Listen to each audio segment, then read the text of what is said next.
পাতিল বসিয়ে দিলাম, পাতিলে তেল দিলাম, তারপরে জিরা ফোড়ন দিয়ে দিলাম,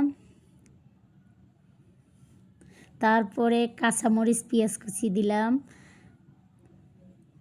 দিয়ে একটু নাড়াচাড়া ভালো করে নাইড়া নিলাম।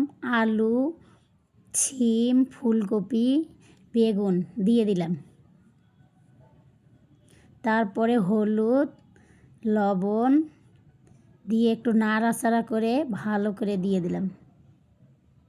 ঢাকনা দিয়ে ঢেকে দিলাম। আর একটু নাড়াচাড়া করে দিচ্ছি ভালো করে। ঢাকা গুছিয়ে আর একটু নাড়াচাড়া করে দিচ্ছি। তারপরে একটু ঝোলের জন্য পানি দিয়ে দিলাম। তারপরে ধনিয়া পাতা কুচি দিয়ে দিলাম উপর দিয়ে। রাঁধতে গিয়া তরকারিতে বেশি দিলাম নুন, বেশি দিলাম নুন, ও আমার কপাল রে।